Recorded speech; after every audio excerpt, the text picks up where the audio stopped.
Siyempre, bigyan natin ng pagkakataon yung mga dumayo pa ng malayo makapagtanong sa iyo, RDO. Oo. Importante yan kasi siyempre kung nanonood lang sila palagi, gusto nilang marinig ngayon. Si Joshua, Yung nalasing sa... Ano yan? Hindi ako Siya yung nalasing sa inuman, no? Yung... Nung una ko yan nakilala, ano pa yan? Bulinggit pa, bata pa. Okay. Ilang taong ka nun? 15 years old. 15 years old. Ilan taon ka na ngayon? 14 25. daw. Papatras ang 25. 25. So, 10 years 10 na fan years na. ni RDO. May tanong ka ba sa 10 years? Alam ko, ang kaya mo nang alam kay RDO as a fan. Pero mayroon ka pa bang gustong may tanong sa kanya? Wala na. Na on the spot siya. Na on the spot ka. Na on the spot ka. On the spot ako eh. Wait Ha? lang. Ha? Sige. Kahit math question, pwede naman. Tanong mo, bakit tayo nagkakilala? Yan. Paano nga ba kayo nagkakilala? Ano yan eh. Dati kasi, madalas ako mag-post sa Twitter. Tapos, tinatag ko sila, mga TNT players. TNT fan ka? TNT fan talaga. Tapos, ang madalas mag-reply, si Kuya Del. Tapos, ayun, one time, parang nakita ko, pwedeng, may mga nanonood, Gilas practice. Sa may mga pupuntang fans. So, one time, hindi ko pumunta. Then, doon ko siya unang nakilala. Then, after nun, ayun. Sa Meralco Gym ba yan? Meralco Gym, kuya. Tapos, after nun, may isa din na fan na nag-approach sa akin sa online. Sabi niya, uy, try mo minsan. TNT naman, sama ka sa akin, ganon. Tapos, ayun, doon na nagsimula na nakilala ko sila. Oo, galing. Totoy pa yan, nangangarap pa lang yan dati. Pangarap mo bang maging basketball player din? Oo, syempre, nangarap din ako. Tinuloy mo naman? Hindi. Ano mo, minsan ang pangarap natutupad yan kung gagawa mo ng paraan. joke lang. Pero, nakasawa si RDO, ang galing. Ikaw, as a player, RDO, mayroon ka bang mga ritual bago maglaro? Like, mayroon ka bang kailangan gawin? Alam ko, may nakwento sa atin dati itong imaginary friend nating si Jeric Albero na mahilig kumain ng arroz caldo. Pang-apat niya na yan eh. Actually, ang mali ko lang talaga. Kinaibigan mo siya. Bukod doon. Parang jowa eh. Parang girlfriend eh. Nakakatawa si Jeric eh. Ikaw dapat pagsilosan ng asawa ni RDO eh. Parang girlfriend. Hindi. Sabi niya, bago daw mag-champion, kung may championship game, kumakain kayo ng wings. Buffalo wings. Ano ba? Mayroon bang klase ng wings? Buffalo wings. Buffalo. Oo. Sinishape ba niya na heart yung buffalo wings bago niya? Dalawang wings. Hindi. So, kailan nagsimula yung ganyang ritual niyo? Champion. Nung tumuli, di kami Di kayo nag-wings? Di kami nag-wings. Alam na natin kung sino may kasalanan kung ba't natalo yung TNT. Bakit di natuloy yung wings nyo? Kasi ako lagi nagbabayad eh. Problema nga yan. Oo nga. Oo. Hindi, ang ano kasi, nagsara na yung Yung restaurant. Oo, nagsara. Oo, totoo naman eh. Hindi naman kung same restaurant yung nagbibigay ng wings na nagpapa-champion tapos nagsara. Saan ka kakakain? Wala eh. Pero other than that, wala ka ng mga ibang ritual? Sa game, bago yung game, bago ako matulog, pinag-aaralan ko na ulit yung pinractice. Iniisip ko na. Bago matulog, iisipin ko na yan. Tapos, minsan manonood pa ako. Tapos, manonood ka ng? Game. Dito kasi ang misis mo eh ba?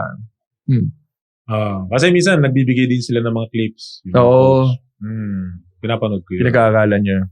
Tapos, maaga ako matutulog niyan. Pagdating ng umaga, kakain ako ng almusal.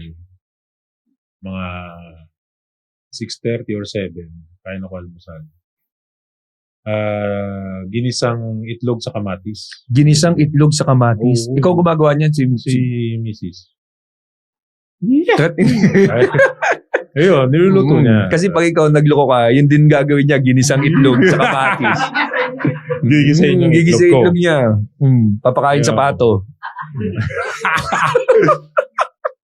Tapos yan, mag-stretch ako yan, stretching konting activity. Oo. Tapos, iidlip ako niyan ng mga 30 minutes sa umaga. Tapos, sinigang naman sa tanghalian. Sinigang na. Salmon sa miso. Hirap palang mahilin si RDO, no? Yan. Hirap mahalin. Oo. Sinigang na salmon sa miso. Para nakaset na yung mind ko. Oo. Sabaw, tapos isda, di ba? Gulay, tsaka kanin. Tapos niyan, magre-ready na ako niyan. Aalis na. Kasi Las Piñas ako Kailangan ko umalis ng maaga. Mas maaga, biyahe. Tapos gusto ko maaga rin ako sa venue. Ayoko na nagmamadali. No, hindi ka nalilate. Ayoko nang natatraffic. Gusto ko, relax lang ako. Tama. Alam mo, maganda rin yan yung maaga pupunta sa court para hindi nakaka-stress yung traffic. Nagalit ka na ba sa traffic?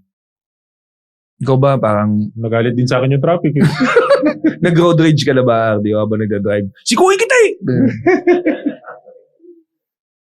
Hindi. Sabihin ko ba? Wag na. Dito pala si, speaking of, kailangan mag-rage tayo sa tuwa dahil nandito ang boss natin sa PNA.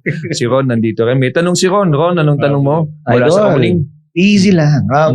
Question, may rumored import kayo. Napapasok. Big man yun. Si Bolbol. Ano yung ituturo mo kay Bolbol? Kasi mukhang under mo yun. And Nasa under naman talaga Mindalas yan. Ang Bolbol.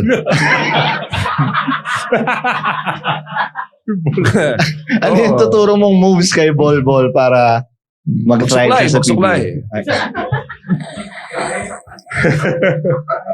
Oo, kaya mag-trim. Wag lang siya magulo.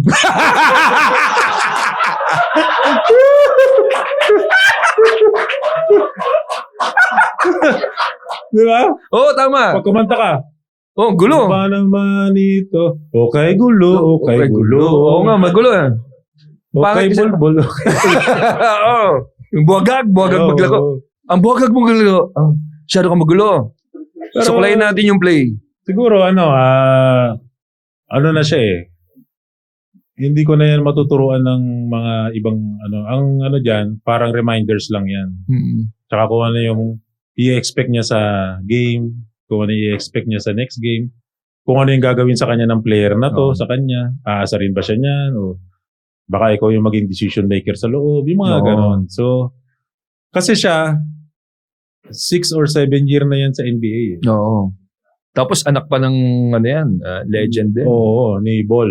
Ngayon, Oo. nung yan kumbaga nawala ako. Totoo ba na talagang under nego na makuha nyo ito na import? Nag-negotiate pa yata Ewan ko lang, pag pinalabas na to, baka natuloy. Oo. Oo. Meron bang alternate na Meron import? siguro yun. Matic yun, meron yung naka. Thank you for watching Balyahan with GB and RDO, powered by Sports Plus, the official gaming partner of the Philippine Olympic Committee. Kung nagustuhan mo ang napanood mo, here's some more videos. Huwag mo rin kalimutang mag-like, comment at subscribe para lagi kang first dibs sa bagong videos ng Balyahan.